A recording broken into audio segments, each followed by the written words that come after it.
I'm here today with Sara Lloyd, who is Group Communications Director and Global AI Lead for Pan Macmillan, which is just the latest role in a very distinguished career that spanned newspaper, academic, reference, STM, consumer publishing, always at the cutting edge of change in the industry. She's been named as one of the top 100 most influential people in publishing by the bookseller pretty much since that chart began every year. So first of all, welcome, Sara. It's really, really good to have you here. Thank you so much, Alison. Thanks for having me. I'm really looking forward to our conversation. I was thinking back, do you realise we have been associated for nearly 25 years? But the lovely thing is we don't look any different. Oh, we look exactly the same. Haven't changed a bit. Yes. We've both had careers spanning probably about 30 odd years, haven't we? And we've actually known each other for 25 of those. So, yes, right. Wonderful to see you again today. Yes, it's great to have you here. I'm really excited. And it's wonderful to have you anyway. Frankly, we could just have a blether for half an hour and that would be terrific. And what I'd really love to talk to you about is your new AI role, because it's something that really, not just publishers, but authors are, everybody's grappling with it. I mean, let's be honest, it's not just us, but just tell us a little bit, actually, do you know what? Before we get onto the AI, let's just look back a minute, because you and I, 25 years ago, at the cutting edge of digital publishing, looking forward, making crazy predictions like how there'd be no print books in 10 years' time. Print's done all right, hasn't it? It's been surprisingly resilient. It has. It's been really resilient. And I've been thinking a lot with this new role about what it is that makes publishing and books so resilient. Ebooks, I think, first came onto the scene really in 2007, digital audio soon after. We've also moved from purely physical bookshop channels to digital channels, and then more recently the rise of social channels and their influence on the book world, and particularly the rise of TikTok as a kind of hashtag BookTok. Yes, as a way to really drive sales, but also discover new content, new authors. So there's been all these changes, and there were many before my career as well, but those are the big digital ones that I can remember.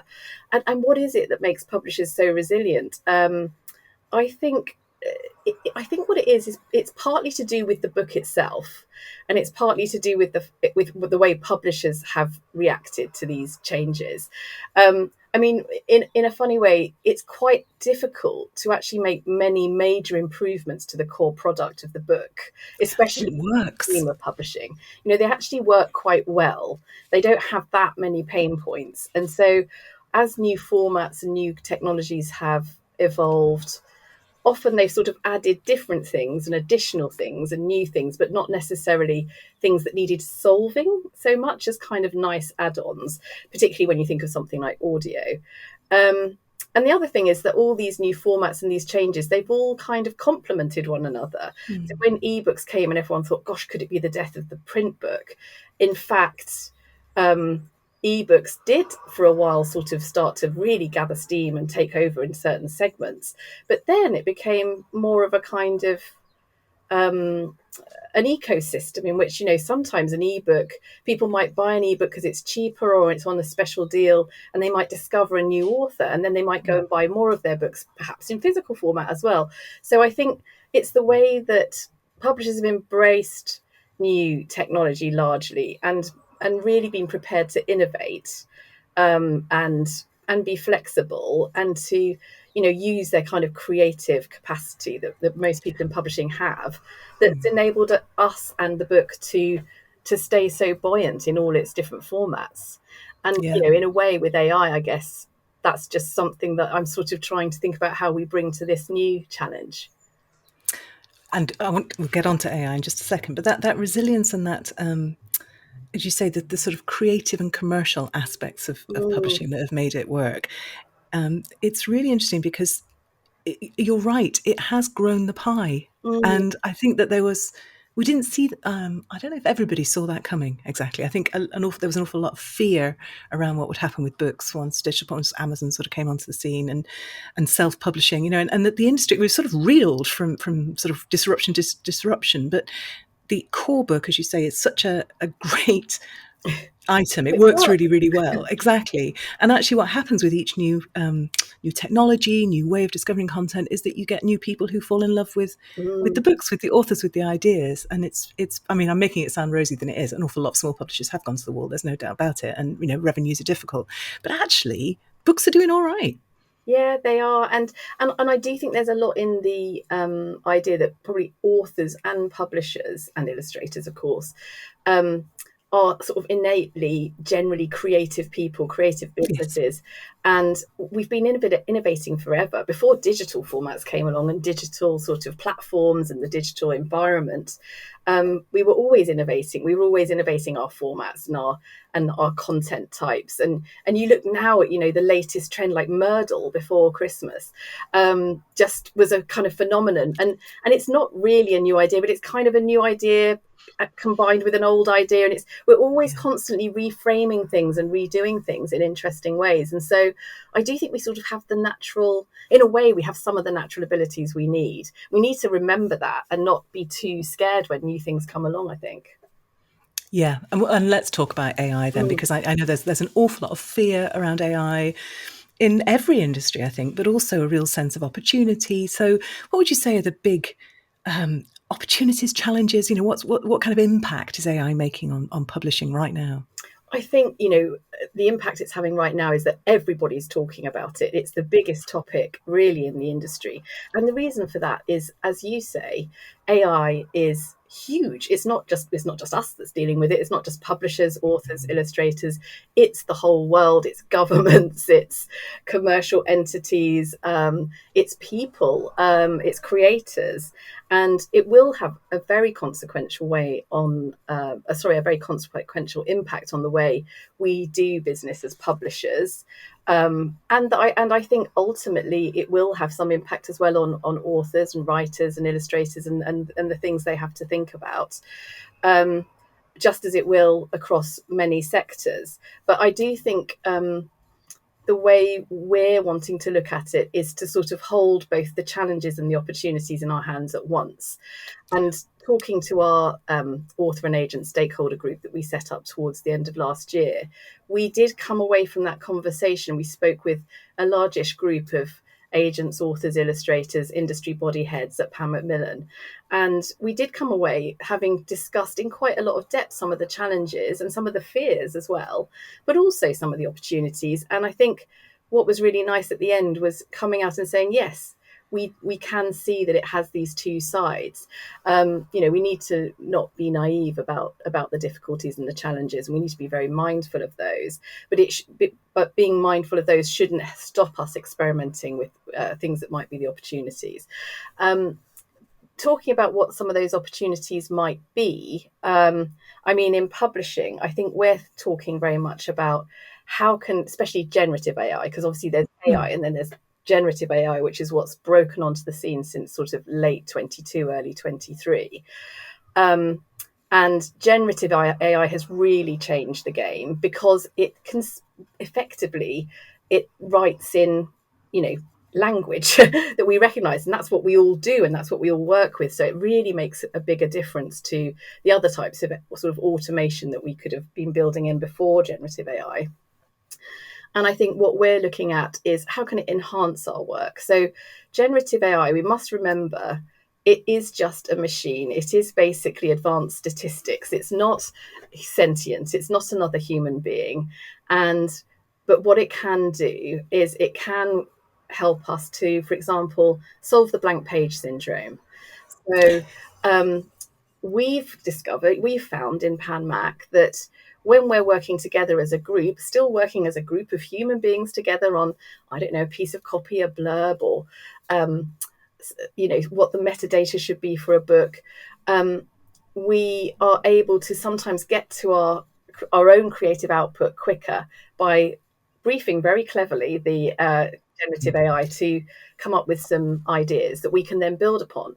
Now, in all the times that I've used it in groups that I've worked in, it's extremely rare, in fact, probably never, that what the AI has generated has been the final outcome that we've wanted.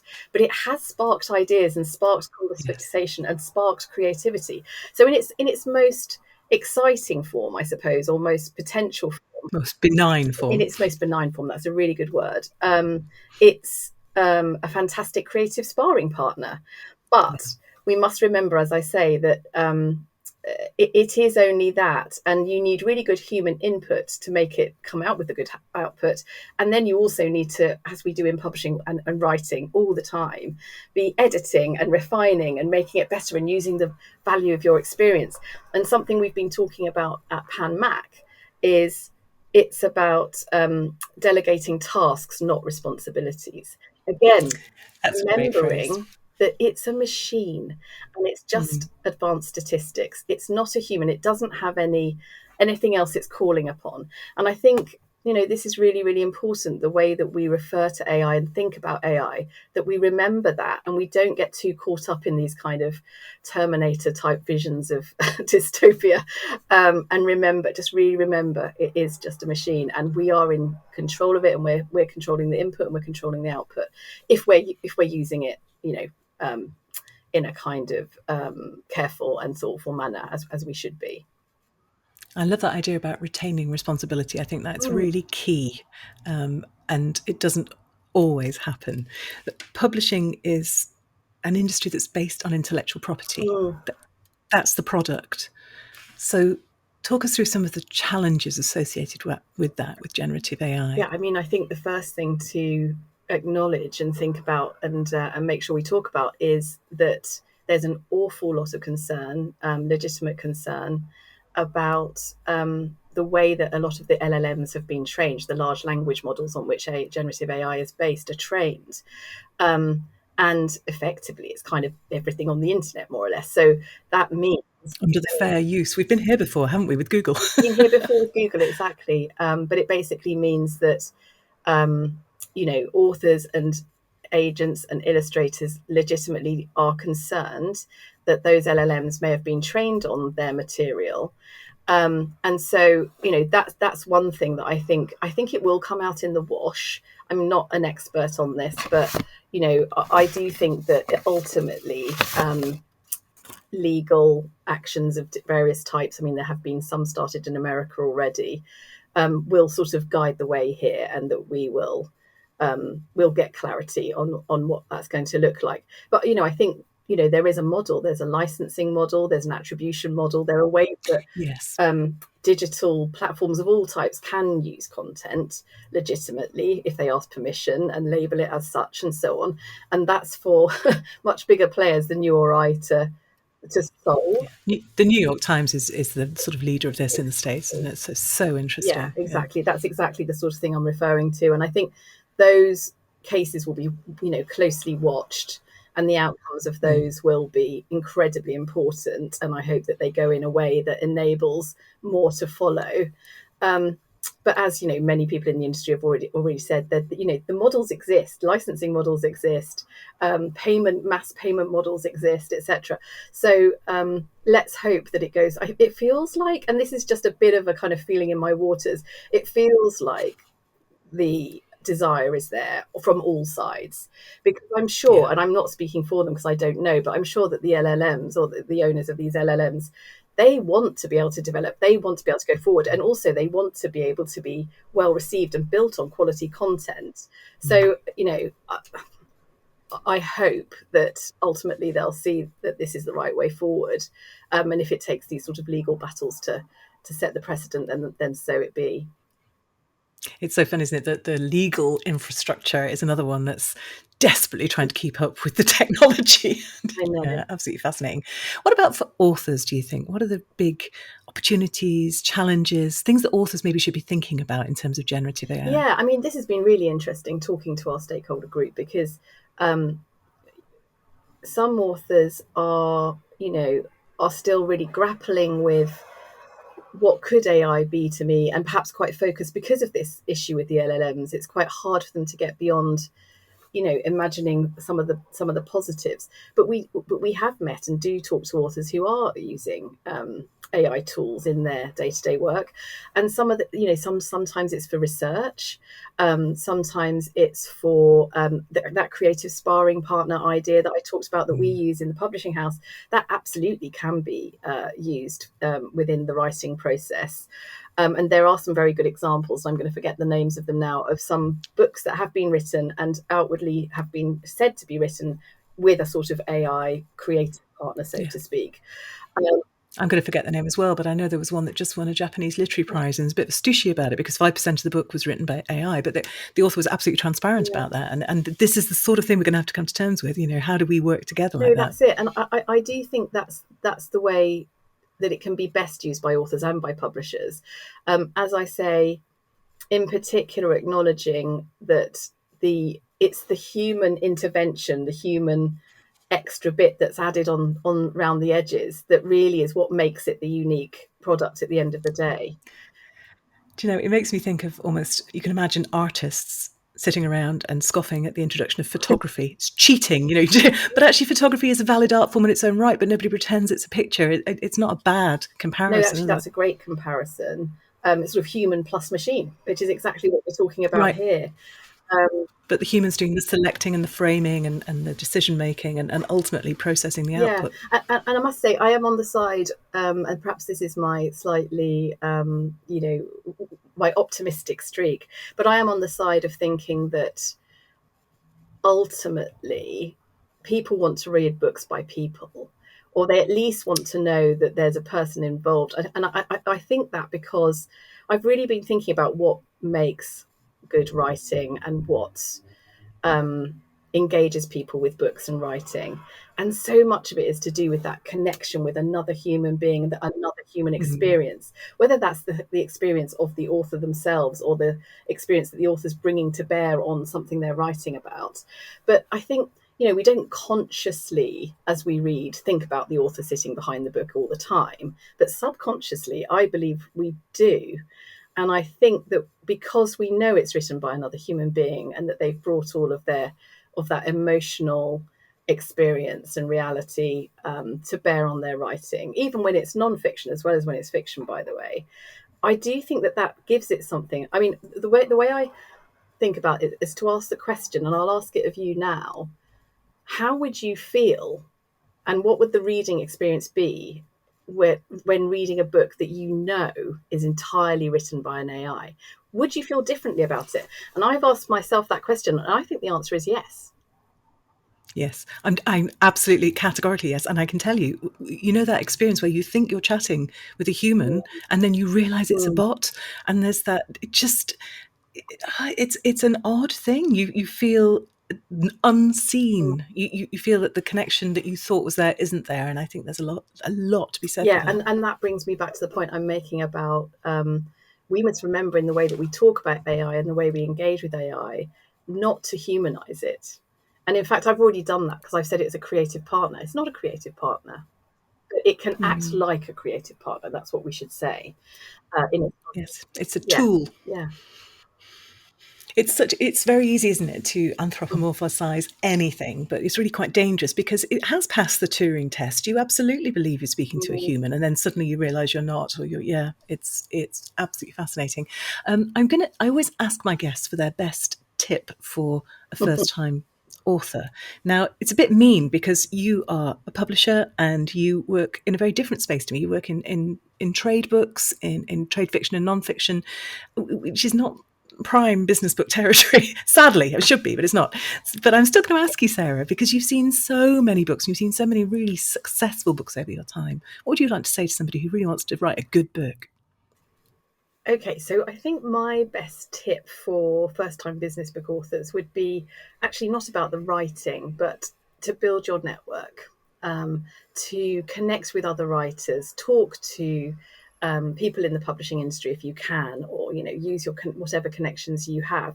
Um, and authors, in my experience, are the most thoughtful and generous people by and large. And in my experience working at Pan Macmillan, many of our authors really, lift each other up.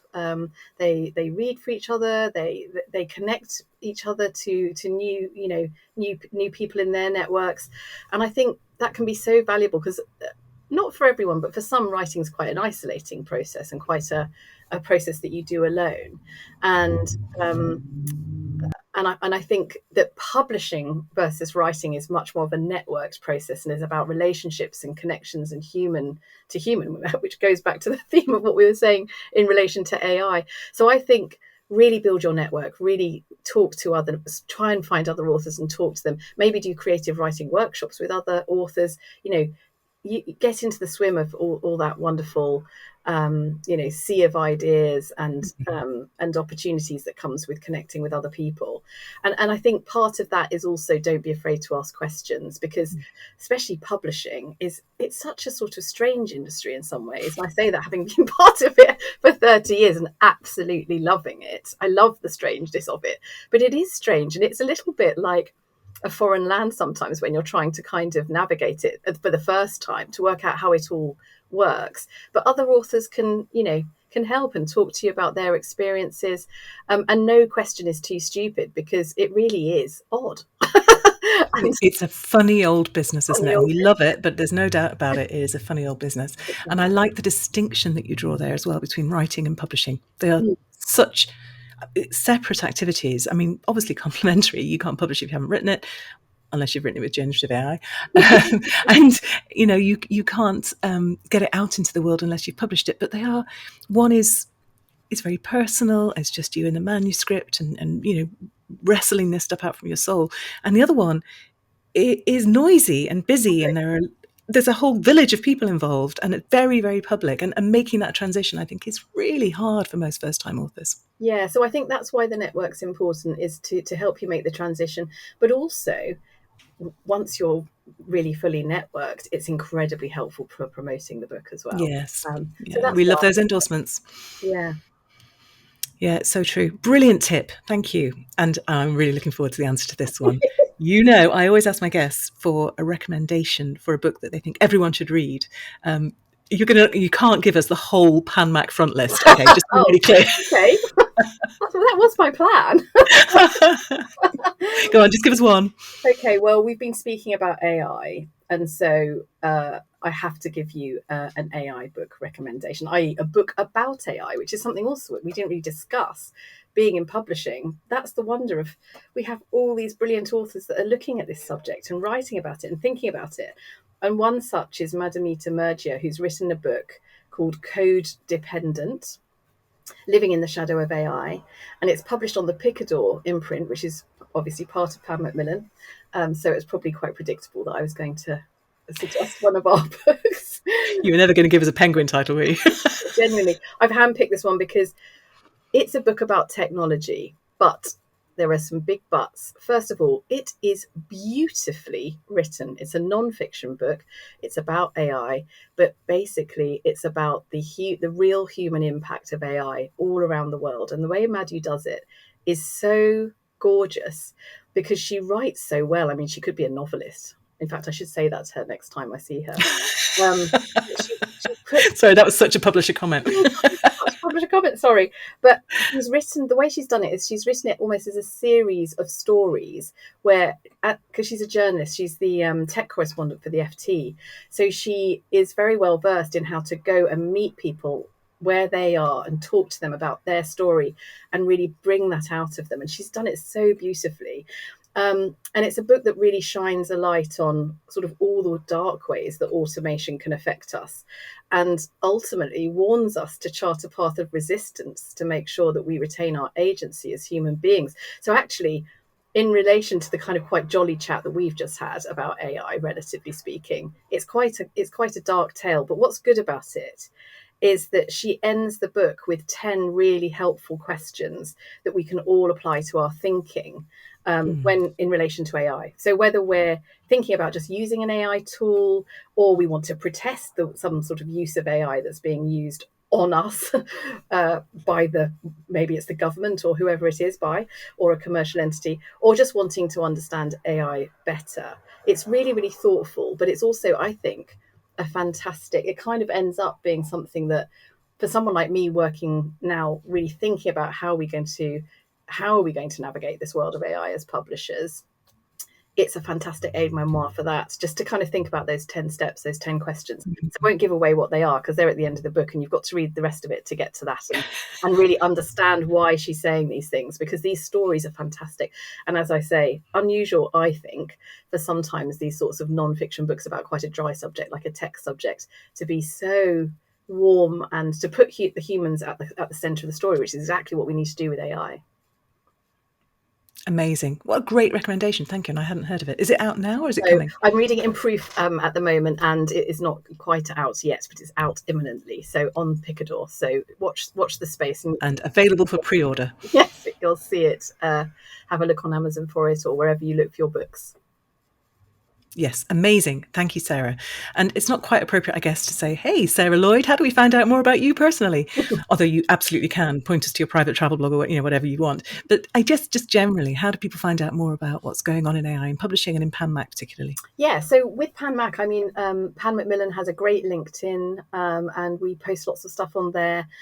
I post a lot on my LinkedIn, and you can find me on LinkedIn pretty easily, hopefully. And the other place you could look is on the Pan Macmillan website, which tells you a lot about what we're up to. And actually, broadly, if you want to sort of really follow what's going on in AI in a sort of publishing way, I think the bookseller are really starting to cover this a lot more. I wrote a piece for them the other day, and I'm going to be writing quite a few comment pieces for them through the year, so you can follow those if you like. But there's lots of other people and conferences and people talking about it all the time, and the bookseller does tend to report on that. So I think that's the other thing. And there's some great books, as I've said. I've obviously recommended Madhu's because that's one of ours, but there's also a fantastic book by Mustafa Suleiman that is probably one of the best reads, recommended by Obama on AI. And that's called The Coming Wave. Lots and lots of great books. So there's tons of it's very much a big topic on LinkedIn, though, I would say, not just Yeah. our channels and my Yeah, you can't get away from it, even if you channels wanted away to. from it. Mm. Yeah. Yeah, brilliant. And actually, if you are really interested as an author, then always, coming to the London Book Fair, coming to Author HQ, there'll be so much on Absolutely. it this year in Yeah, there'll March. be Yeah, so many absolutely. talks and things on it, I'm sure. Amazing. Sarah, it's such a pleasure to talk to you. I'm sorry it's not at King's Cross over a I know. cappuccino, but this is great. And thank you so much for your time today. Thank you. It's been brilliant. So much fun.